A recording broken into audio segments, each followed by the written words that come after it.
Hey lads, and welcome back to another NRL Fantasy Fanatics YouTube video.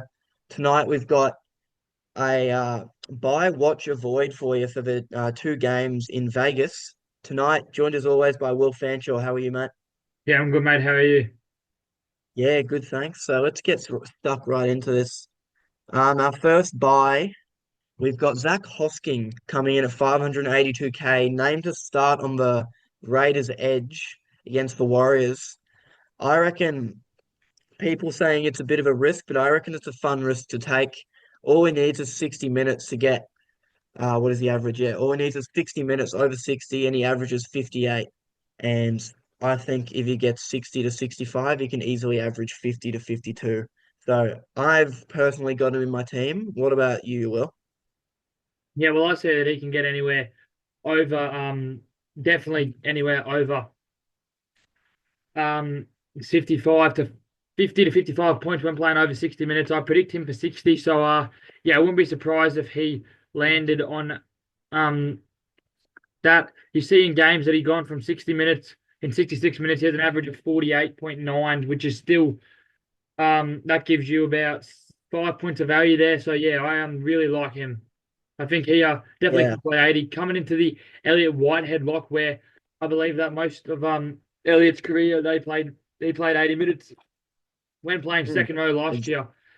Elliot played around. Let me just check. Yeah, when playing second row last year, Elliot had one, two, three, four, five, six, seven, 8 games of over 80 minutes, and he didn't play many games in second row at all, to be honest. mm. So I think that The that's a only good problem sign. is some people are worried that Sasagi will take some of Zach Hoskins' minutes. It's probably true, but I can't see him taking up much more than 25, which leaves Hosking with about 20 minutes to, no, 60 minutes, 55 to 60 plus, which he can easily average 48 to even up to 55. So for a guy who's 582k, you're getting some great value there. Almost, you could even potentially be getting 10 to 12 points of value if he does what we think he will.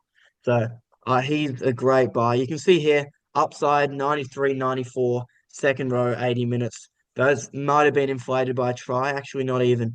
54 tackles, and he averages three misses a game. So a very efficient tackler. Get him in your team. Next player for you, we've got Luke Metcalf, another one who we reckon's close to a must-have. You just check his stats here at 5'8", not even halfback.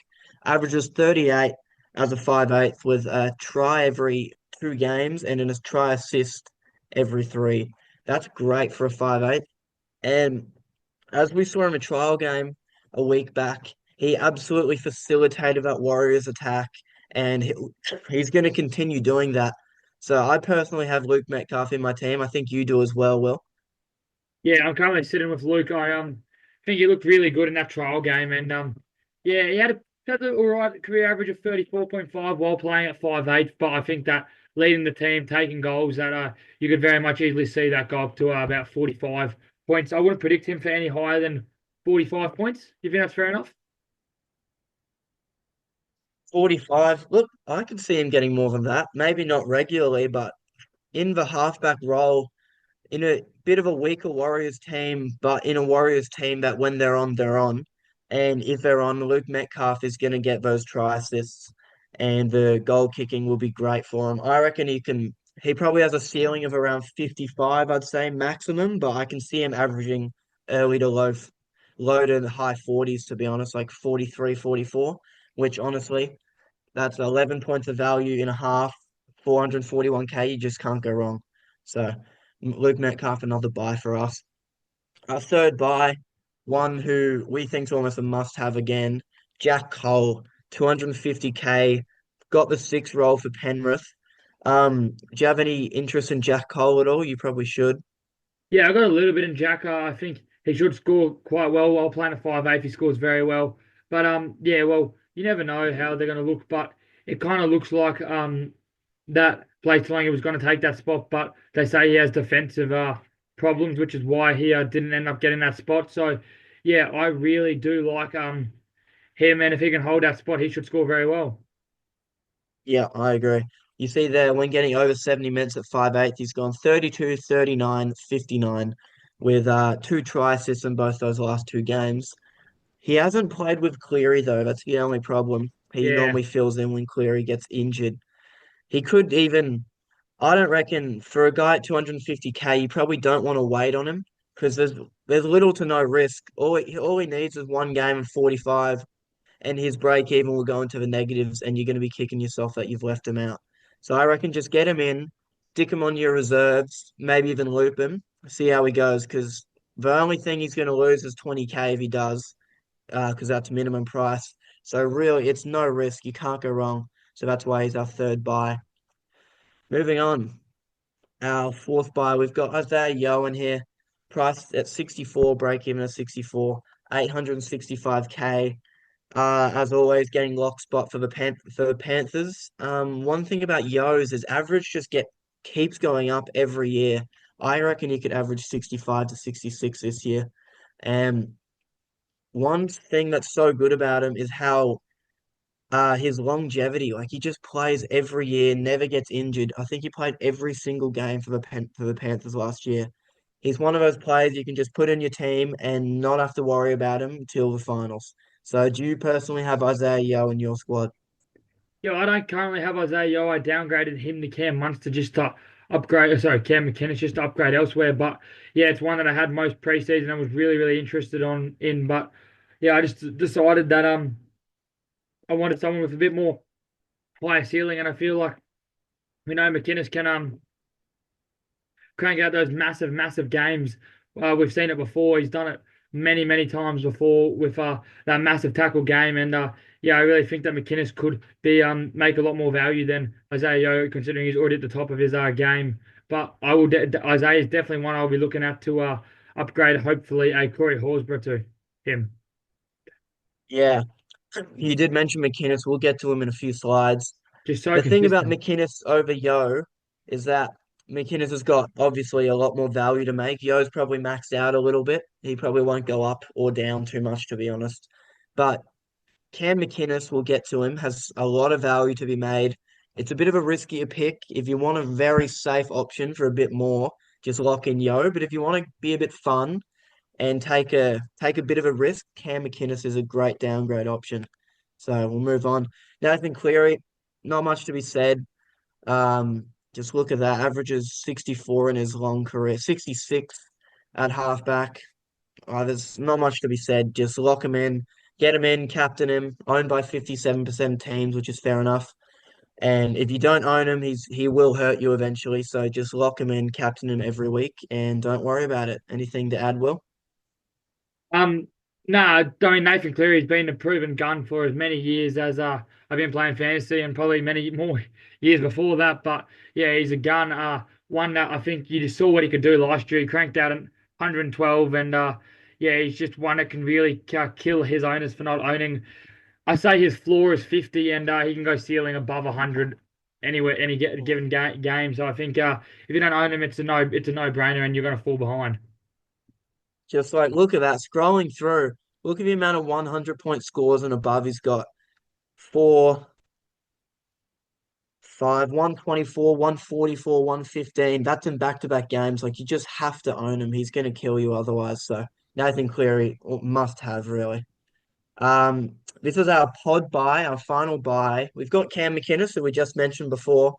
Break even of 52, priced at 52, which is very generous for him. As we see here, you've got Lock over 60 minutes. He averages 66 points when he gets over 60 minutes from 73 minutes. So PPM of almost one as a lock is ridiculous. Averages 50 tackles a game with these numbers and 1.8 misses. It's absolutely unreal. He's probably one of the most efficient tacklers I've ever seen. Absolute beast, gives us heart and soul for the Sharks. I've personally got Cam McInnes as well. I've talked myself into him. I think you do as well, Will. Do you want to add anything here? Yeah, well, he's currently sitting as my vice captain in my team, and yeah, I mean, I just think that those numbers there for McInnes, he has a lowest score of 51. It's like if you don't want to, that's a no-brainer. Like him over Yo keeps your money, and he can score just as well as Yo as it shows, and he has high games in there of like an 88 there where he made 48 tackles, a 85 where he made 81 tackles, and then going down he has a 90 and 83.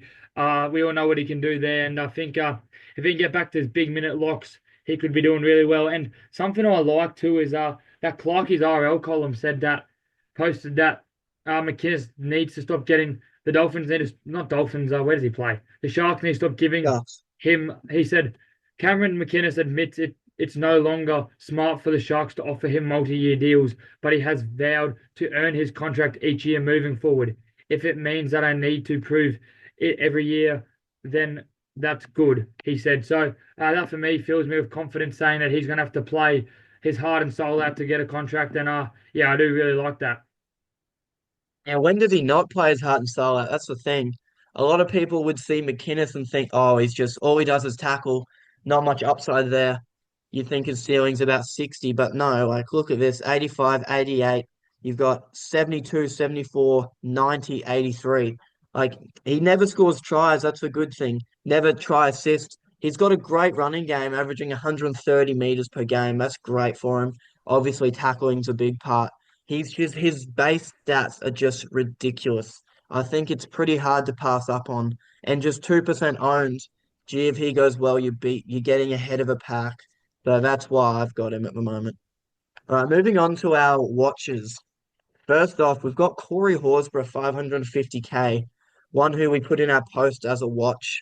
He's got the lock position for the Raiders this weekend. I'm a bit concerned with the minutes there. That's why I think he's going to be a watch. All he needs is about 45 to 50 minutes to get sorry, he has the prop position at the lock. Yeah, I was All he going to needs is say. about 45 to 50 minutes to average 50, as you can see here. Great PPM. I'm just concerned that maybe Josh Papali'i will get a few more minutes than we expect. What do you think about Corey? Do you think he's a bit of a risk? Yeah, well, I've got Corey currently in my team. It does say yes, he's definitely a risk there, but I think it's one that'll pay off. I mean, break even of 41, I could see him averaging 50 at the lowest. Like he's going to get the minutes there, and yeah, he's like Josh Papali'i is getting older, and I think Corey is going to be a massive inclusion for them again. You saw what he did in 2023, he absolutely killed it, and I think there's nothing stopping Corey from doing it again. Ricky has said that Corey has had his best preseason he's seen in ages, and he looks fitter than ever. So yeah, I'm massive on him, and I think it's could be Corey Horsburgh's season. Yeah, my only concern is here. He's only played 6 games at prop in his career, and none of them have been over 50 minutes. But none of them have been below 40. His lowest being 44. That's the thing. That's all he needs to average 50, like you've said, and that's 9 points of value. And he's going to slowly keep creeping up and making cash. Yeah, he'll make 45k in the first 3 weeks if he averages that. My problem is, I just think maybe wait a week at least to see how it goes with Vegas, see how the rotation goes. If Papali'i comes in, how many minutes he plays, bench rotation, player swaps, all things like that. I think you got to give him a week. But if you like Will and you want to get in front of a pack early with Corey, then he's a great option. So it's either a wait or if you want to be spicy, want to be fun, give him a go. So we'll move on. Our next watch, we've got Savelio Tamale in here, 300k, starting winger this weekend for the Raiders, mainly due to the fact Albert Hopewade is out with his childbirth. Well, not obviously his childbirth, but his child. Um, we talked him up in preseason and then sort of forgot about that Hopewade was out and he should take the spot back in a week or two. Do you have any interest in Tamale at all, Will? Or are you waiting, holding off to see if he keeps the spot? Yeah, well, if Somali plays a good game, he could definitely get that spot. And yeah, I mean he's a highly touted rookie, and you never really know with what's his face. You never really know with Ricky. So I think there's a little bit of risk that comes with it, but there's nothing stopping him from coming and getting that spot. Yeah, exactly. If you tuned in, tuned into his New South Wales Cup stats, they're absolutely unreal. Hopefully, you can keep the spot, but look, you can either go with him and then pray that he keeps Hopewadi out the side, or you can wait a week or two and when Hopewadi comes back, see if Tamale keeps a spot, and then maybe he's even lost a bit of coin or gained a bit, so he won't hurt you too much. You can maybe pick him up in round 3 against Manly or round 4 against the Cows. So he's our second watch for a bit of reason as well. So we'll move on. Our third watch, we've got Isaac Tungo in here, another pod. I think he's slotted into your team, Will. Is that correct? Yeah, he's plotted in and out. Currently, as of right now, he's out, but I wouldn't be surprised if I put him in after this video. Yeah, okay. Talk, what are you Well, if you thinking? just filter it by 2024 and then filter it by with teammate Nathan Cleary and without teammate Nathan Cleary, I think it'll really surprise you what happens to those stats there. There you go. So yeah, you see a 45.2 with Cleary, and then without Cleary, he has a 32 average off the top of my head, I think. Go, you go 37. go back. No, go back. Like filter it by teammate, Cleary again.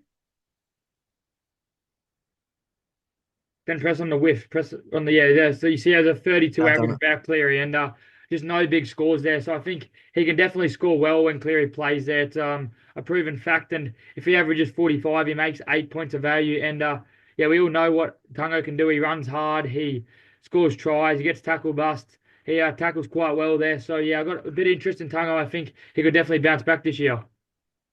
Yeah, I do agree. I do think it's a bit of a risk though. One, obviously, I think you should watch. Um, See how he fits in with Cleary. He had an injury-ridden 2024, a few up and down scores. I'm just gonna wait to see how he fits in again. If he is um getting those consistent 45 to 50 scores with Cleary in, I'll definitely hop on. But for now, I'm just holding off. I feel like there's a few better set options that you can get in the center role. But if you want a mid-tier center who's a pod, 3% owned, I reckon he could be your guy. So we'll move on there. Our next player, James Fisher Harris, another watch we have. 600K with a 45 break even. Um, in a new Warriors side, who knows if he'll gel straight away with the team. Coming in for Adam Fanua-Blake, who's gone off to the Sharks. Big boots to fill. Do you reckon he can consistently pump out those points, or is he a wait and see for you? Yeah, well, I've got no interest in James at all. I don't think he can really go that high while playing. I mean, 2024 last year when starting at prop and playing over 50 minutes, he had a really, really good season there. Uh, and James has been a proven gun, but I think he's getting older, and I don't really think the Warriors will be very well this year, considering they're getting a bit older. But yeah, 50 eight average. I think they're missing AFB and their middle staple middle down the of Tohu Harris. But yeah, one I'm definitely interested to watch. Could if he pumps out a couple 50s, 55s there, it could be interesting getting him. But yeah, I just don't really see much value in there when you got mids for me like Corey Horse, McInnes, Terrell May, Watson, Yeah. Seyfarth, like all these people that can play middle. I just think he's probably a tier below them. Yeah, as you can see, 10.75% owned, so he's not even a pod or anything. So I reckon if you watch him in Vegas, see how he goes. If he can continue where he left off at the Panthers, keep running that ball for 150 meters a game, make 35 tackles, then happy days. He'll average 50 to 55. Then you pick him up. But I do think it's a little bit of a risk starting with him first round in Vegas, new climate in America, and in a new team as well, filling in the position of Adam Fanua-Blake. So I reckon he's a wait and see for a week or two, or maybe even a week and get 3 out of him before the bye. So we'll move on. Another watch. Think let's just check. Yeah, final watch of the day. Tom Starling, one who we recommended last year and he absolutely went off. And Team Lists sort of brought a bit of doubt into him with Owen Paddy in the 14 role. Do you have any interest in Tom Starling at all anymore, Will? No, none and Tom. I think, yeah, he doesn't look amazing, and I also do really think that with Owen Paddy there, Owen will force his way into that team and yeah, make him have to play bigger minutes there, which I don't really like at all. And we see that he doesn't score amazing when getting about 55 to 60. He kind of needs those bigger minutes. So yeah, I'm not massive on him, but still, if Owen Paddy was to go, I would definitely go him. But we saw how he scored in limited games last year when when Danny Levi was there, and he still managed to move to lock rotation for a little bit there, which could definitely happen again. But yeah, it's just one that I'd see a wait and see for the first couple of weeks to see how many minutes he gets and how he goes at lock. Because if he scores 50 in the first week, he'll still be 450, it's 465k. So yeah, one I'm looking at wait. Yeah, I agree. Just see how Owen Paddy is off the bench. I'm predicting him to get 20 to 30 minutes because the Raiders really rate him. He is a gun. And that is really going to kill Starling because last year Danny Levi mostly came on for 15 to 10 at the end and gave Starling 65 to 70, which he can average 50 there. But I think Owen Paddy is a much better talent than Levi is, and he will take more of Starling's minutes. So just see how the bench rotation plays out and then make your decision a bit later. Maybe they got a tough first, oh well, not other than the Warriors, a tough first four really. Maybe Para and Gold Coast pick him up there. But we'll move on to our avoids. First avoid, bit of a controversial one, people would think. Adam Fanua Blake, 780k, break even of 58, price at 58. New Sharkies team. I just, there's reasoning behind them. There's method behind the madness. I just have no interest in Fanua Blake at all, especially when you got Payne Haas or Isaiah Yo, who are absolutely solidified in their roles and have been for a while. Um, Talk us through Adam Fanua Blake, Will, why he's an avoid in our eyes. Yeah, well, he's stated that he's going to drop minutes this year, hasn't he?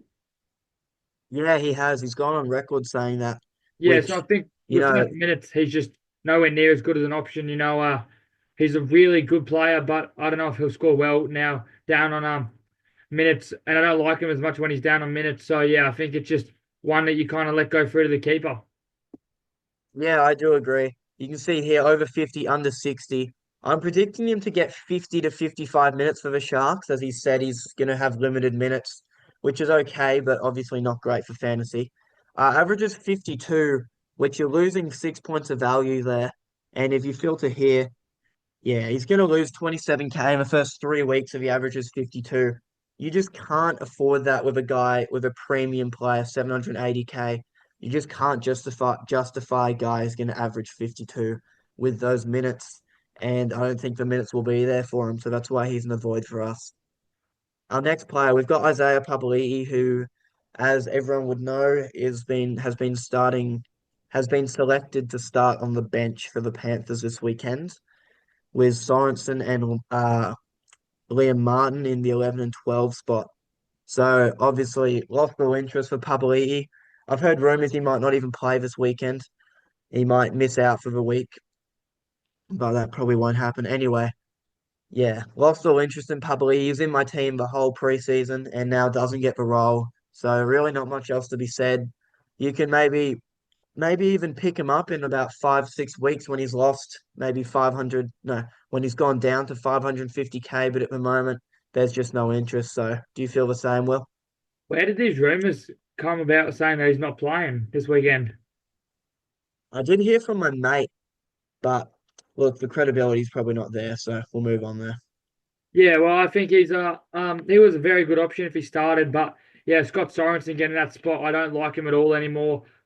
I think it's just one, if he gets a spot, you look to go to him, but yeah, he's been down on form, so I kind of do like him going to the bench, just where he can probably find some form now that he's been down in a little bit of it at Panthers and get Tigers, sorry, and get those good combinations going before coming off. But I do think they like him in the middle rotation, which is why he's coming off the bench. So yeah, it's probably one that I would also just maybe not an avoid, maybe just a watch for now. But I would not be going anywhere near buying him.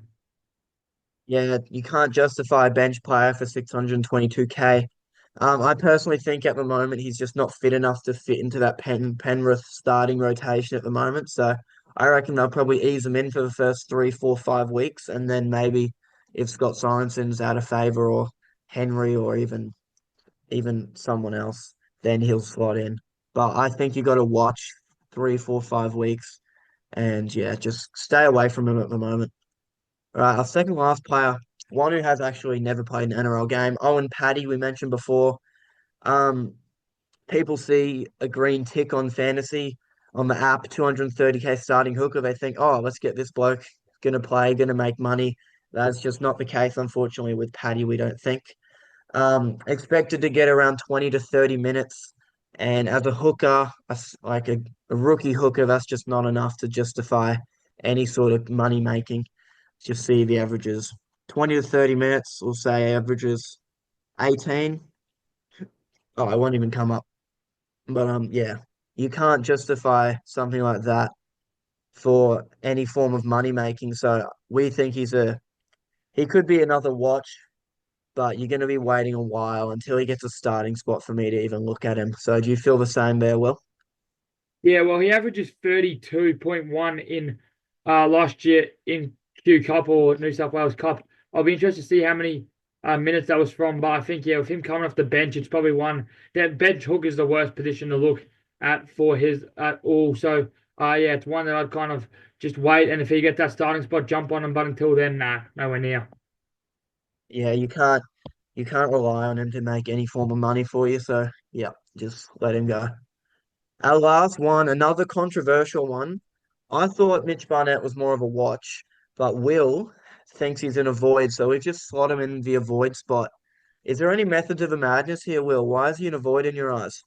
Yeah, well, I've always spoken about Mitch. I've never really been massive on him, and yeah, I do think there is minutes that he could definitely take at prop now, but with Aaron Clark in like a four forward bench there, he might not play as many. And yeah, you do see last year 55.9 average, so that gives him about 2 points of value there. And when playing over 50 minutes or over 60 minutes, he had an average of 62.8, but I just don't see him getting over 50 minutes. I'd say about 55 minutes, which is where he had an average of 44.6. And you see a lot of those big games he scored last year came with a couple of tries there.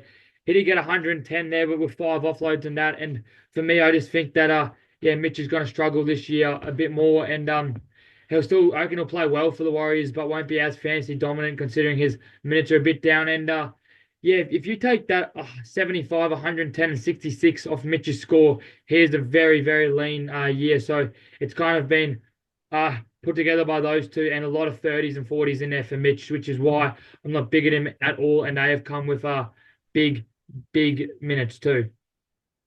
Yeah, I do agree. Just look here. You predicted to get it for him to get around 55 minutes. Well, you reckon around 55? I do Yeah. agree with that. I thought the Warriors bench for team was actually threw a pretty big curveball in in for their selections, like Aaron Clark was. Yeah, like you can see here, 56 minutes, he averages 45 points, which really, for a guy at that price, just isn't good enough. Losing 8 points of value. Similar situation to Fanua Blake here. You just can't justify that sort of point put out for a 712k player. So that's mid-edge sure always help, but it's you still can't justify it. So that's why he's an avoid for us. One who we've forgotten, who I forgot to put in, and we'll talk about briefly if this wants to load. Aaron Clark. I didn't put him in for some reason. Have we talked about him yet? I don't think we have. No, not yet. Yeah. Aaron Clark, if you tuned into our Instagram post, he is a watch for us. Lock. Yeah, he's a watch for us. You can see the put out and output he has here, averaging 47 from 51 minutes. But with Dylan Walker on the bench, that's a big concern. He'll likely come on at the 13 spot. And with Valmarga and the likes of all those edges on the bench there, mids. I just can't see him getting the minutes he needs to get the decent points. So I reckon see how in Vegas how they play it out and see what the rotation's like, see what the minutes are for Aaron and the minutes for Dylan Walker, and then make an assessment there for get him for the three Manly Sydney Tigers and then the bye. So I do think he's a 1 week waiter. And you would you agree here? Yeah, well, I think he's going to get 45 minutes. I think he'll play 35 at lock and then, or 4:30 at lock and then 15 at hooker because there's no hookers on the bench and has been said that he will have a stint and then come on to rest Wade Egan, which in 45 minutes, yeah, he could still Yeah. definitely average 42 to 43 points. But is that enough value for you? Probably not there. So, yeah, it's one that I'd avoid. And maybe if there's an injury, he can come and get it. And, yeah, Yeah. Like even if he does come out, you wait a week on him in Vegas and he comes out and scores a 50 or something. He's only gonna go up 15K and his break even will likely be in the early tens. And then you can pick him up if you're more confident on his minutes and then cash in all that money making. But yeah, wait and see for us. Yeah. I can't hooker mid's always great to have, but there's a bit of risk with Dylan Walker on that bench, should likely take his minutes. So that just about sums it up for tonight. We've got our buy watch avoids. Thanks for all the support once again. All the followers on Instagram just hit 1100, which was good. Keep it